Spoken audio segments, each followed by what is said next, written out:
Hello wonderful viewers, basic ফাংশনের second এপিসোডে তোমাদের সবাইকে স্বাগতম। ফাংশনের ফার্স্ট এপিসোডে আমরা যেটা জানতে পেরেছি, ফাংশনের মেইন তিনটা পার্টস, ইনপুট, আউটপুট আর এই ইনপুট আর আউটপুটের মাঝে রিলেশনশিপ সম্পর্কে।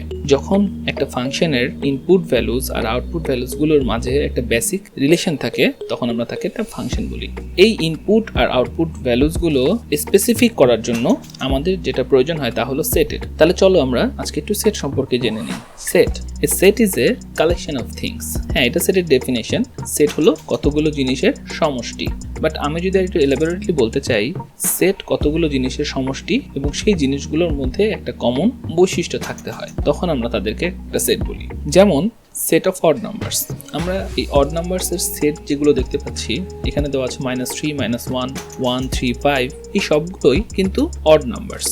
এবং লেফট সাইড আর রাইট সাইড আমরা ডট ডট দেখতে পাচ্ছি, তার মানে এগুলো ইনফিনিটি সংখ্যক, অসংখ্য। আমরা বলে শেষ করতে পারবো না বা লিখে শেষ করতে পারবো না, এই অসংখ্য অড নাম্বারস আছে। তো এই সবগুলোকে আমরা একটা সেট কল্পনা করতে পারি। এরপর আমরা বলতে পারি সেট অফ ক্লাস 9 স্টুডেন্টস। যেমন আমি যদি একটা স্কুলে যাই, সেখানে ক্লাস 9 এর কতগুলো স্টুডেন্টস বা ক্লাস 9 এর যতগুলো স্টুডেন্টস আছে তাদেরকে একটা সেট কল্পনা করতে পারি। তাহলে ওই সেটে যারা আছে তাদের কিন্তু সবার একটা কমন বৈশিষ্ট্য আছে, সেটা কি? তারা সবাই ক্লাস 9 এর student. Then set of prime numbers. Prime numbers কারা? যে নাম্বারগুলোকে শুধুমাত্র ওই নাম্বার এবং 1 ছাড়া অন্য কিছু দিয়ে ভাগ করা যায় না, বা ভাগ করলে ভাগশেষ হবে এরকম হয়ে যায়। এই ধরনের নাম্বারগুলোকে আমরা বলি প্রাইম নাম্বারস। যেমন 7 একটা প্রাইম নাম্বার। 7 কে শুধুমাত্র 7 দিয়ে ভাগ করলেই হয় 1, আর 1 দিয়ে ভাগ করা যাবে। অন্য যে কোনো সংখ্যা দিয়ে যদি আমরা ভাগ করি তাহলে ভাগশেষ এসে যায়। এই জন্য এই ধরনের নাম্বারকে আমরা বলি প্রাইম নাম্বারস। জেনে রাখা ভালো, প্রাইম নাম্বারস কিন্তু 2 থেকে শুরু হয়, 1 কিন্তু কোনো প্রাইম নাম্বার না। Next, positive multiple of 4 that are less than 20। আমি এটাকে দুটো ভাগে ভাগ করতে চাই। এক হলো পজিটিভ মাল্টিপল অফ 4, অর্থাৎ 4 এর গুণিতক। 4 এর গুণিতক কারা? 4 এর নামতা। যেমন 4, 8, 12, 16, 20, 24, এগুলো সবই 4 এর মাল্টিপল। কিন্তু আমি এখানে একটা শর্ত দিয়েছি, সেই শর্তটা হলো লেস দেন 20, অর্থাৎ 20 এর ছোট। তখন কিন্তু সেটা অসংখ্য থাকছে না। 4 এর মাল্টিপলও কিন্তু অসংখ্য, শেষ করা যাবে না। তাহলে আমি এখানে 4 এর মাল্টিপলকে দুটো শর্তে আবদ্ধ করেছি। নাম্বার 1 পজিটিভ, অর্থাৎ শুধুমাত্র এই পজিটিভ নাম্বারগুলো আমরা নিব, কারণ 4 এর মাল্টিপল নেগেটিভ হতে পারে। আর লেস দেন 20, 20 এর ছোট আমরা নিব। তাহলে সেগুলো কি? 4, 8, 12, 16, এই 4টা সংখ্যা মাত্র positive multiple of 4 that are less than 20। এখন each individual things of a set is called element. তাহলে একটা সেট, এই যে আমরা বলছি -3, -1, 1, 3, 5, এগুলো কি আসলে সেটের একটা এলিমেন্ট। যেমন 5টা কি? Odd numbers. এটারও যেমন একটা এলিমেন্ট, বা এই সেটেরও একটা এলিমেন্ট, ঠিক তেমনি ভাবে প্রাইম নাম্বারসেরও যদি একটা সেট কল্পনা করি, সেখানেও 5 একটা প্রাইম নাম্বারসের যে সেট, সেই সেটের একটা এলিমেন্ট। তাহলে ফাংশনের সেটের কাজটা কি? ফাংশনের সেটের কাজ হলো যে function takes elements of a set. তাহলে ফাংশন টেক্স এলিমেন্টস, অর্থাৎ টেক্স যখন বলে তখন মানে কি? যে ইনপুট হিসেবে একটা সেটের কতগুলো এলিমেন্টকে নেয় and gives back elements of a set. এবং ঠিক গিভস ব্যাক মানে আউটপুট হিসেবেও সে একটা সেটের কতগুলো এলিমেন্টকে দিয়ে থাকে। তাহলে ফাংশনের ইনপুট ভ্যালুস আর আউটপুট ভ্যালুস গুলো আমরা জানলাম যে অবশ্যই সেটের ভিতরে থাকতে হবে। এখন আমরা বলে আসছি যে কোনো একটা ইনপুট ভ্যালুস আর আউটপুট ভ্যালুস গুলোর মধ্যে যদি রিলেশন থাকে, কমন রিলেশন থাকে, তখন আমরা তাকে ফাংশন বলি। কিন্তু সবসময় ব্যাপারটা সত্যি না। এই রিলেশন যেটা হয়, সেই রিলেশনটা হতে হবে একটা স্পেশাল রিলেশন। শুধুমাত্র সেই স্পেশাল রিলেশনটা যদি তৈরি করে ইনপুট ভ্যালুস আর আউটপুট ভ্যালুস গুলো, তখনই আমরা তাকে ফাংশন বলি। তাহলে আমরা জানার চেষ্টা করি যে সেই ইনপুট ভ্যালুস আর আউটপুট ভ্যালুস গুলোর মধ্যে স্পেশাল রিলেশনটা কি হতে হবে। তা হলো it must work for every possible input value and it has only one relationship for each input value. এখন যদি আমরা এই ইমেজটা দেখি, এই ইমেজটাতে সেট এক্স এটা হলো আমাদের ইনপুট ভ্যালুর সেট, সেট ওয়াই এটা হলো আমাদের আউটপুট ভ্যালুর সেট। সেট এক্স যে ইনপুট ভ্যালুর সেট, এখানে আমরা 5টা এলিমেন্ট দেখতে পাচ্ছি। দেখা যাচ্ছে 5টা এলিমেন্টের প্রতিটা এলিমেন্ট সেট ওয়াই এর কোনো না কোনো এলিমেন্টের সাথে রিলেশন তৈরি করে, এবং এই রিলেশনগুলো আমরা অ্যারো কি দ্বারা বোঝানোর চেষ্টা করেছি।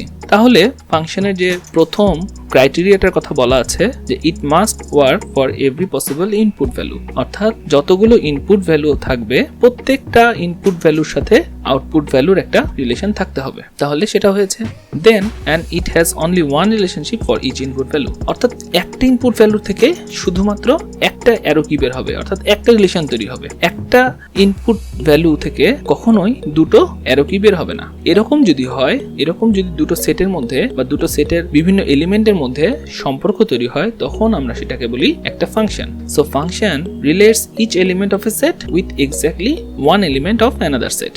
তাহলে ফাংশন কি করছে? রিলেটস অর্থাৎ সম্পর্ক তৈরি করছে each element of a set, একটা সেটের প্রতিটা এলিমেন্টের সাথে, এবং exactly one element of another set, এবং এক্স্যাক্টলি একটা এলিমেন্টের সাথেই সম্পর্ক তৈরি হচ্ছে। কখনোই ইনপুট ভ্যালুর একটার সাথে দুটো রিলেশন তৈরি হচ্ছে না। তো এটাকে আমরা যদি আরেকটু ব্যাখ্যা করে বুঝতে চাই, তাহলে জিনিসটা দেখি। এখানে ফার্স্ট যে ইমেজটা যদি দেখি, দেখতে পাচ্ছি এটা আমাদের ইনপুট ভ্যালুর সেট আর এটা আমাদের আউটপুট ভ্যালুর সেট। তো ইনপুট ভ্যালুর এখানে একটা এলিমেন্টের সাথে আউটপুটের দুটা এলিমেন্টের রিলেশন তৈরি হয়েছে, তাহলে এটা ফাংশনের ডেফিনেশনে পড়ে না, কারণ বলা আছে ইনপুট ভ্যালুর একটা থেকে একটা রিলেশন তৈরি হবে।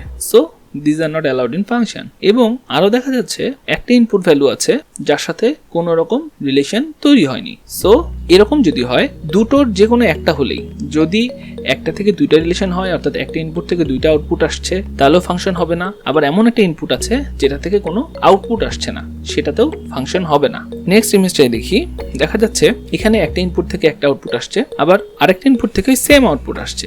এটা কি ফাংশন হবে? হ্যাঁ হবে, কারণ ফাংশনের ডেফিনেশনে বলা আছে যতগুলো ইনপুট থাকবে সবগুলো থেকে আউটপুট আসতে হবে। হ্যাঁ আসছে, এবং একটা ইনপুট থেকে একটাই আউটপুট আসবে। তো এই ইনপুট থেকেও আমি একটাই আউটপুট পাচ্ছি, আবার পরের ইনপুটটা থেকেও আমি সেম আউটপুট পাচ্ছি, কিন্তু আমার এক ইনপুট থেকে দুটো আউটপুট হচ্ছে না। So this R allowed in function. এবং আউটপুটে এমন একটা এলিমেন্ট আছে যার সাথে ইনপুটের কোনো এলিমেন্টের সম্পর্ক নাই, এমনও যদি হয়, this are also allowed in function. তাহলে when a relationship does not follow those two rules, then it's not a function but it still is a relationship. তাহলে যখন ইনপুট আর আউটপুট ভ্যালুস গুলোর মধ্যে রিলেশন, এই দুটো রুলস যদি maintain না করে, তাহলে সেটা ফাংশন হবে না, বাট দিস আর রিলেশন। অর্থাৎ আমরা বলতে পারি যে প্রত্যেকটা ফাংশন একটা রিলেশন, কিন্তু সব রিলেশন ফাংশন নাও হতে পারে। তো বন্ধুরা, আজকে আমরা ফাংশনের ইনপুট ভ্যালুজ আর আউটপুট ভ্যালুজের মধ্যে রিলেশন জানলাম, এবং রিলেশন হলে যে সেটা ফাংশন হবে তা না, রিলেশনটা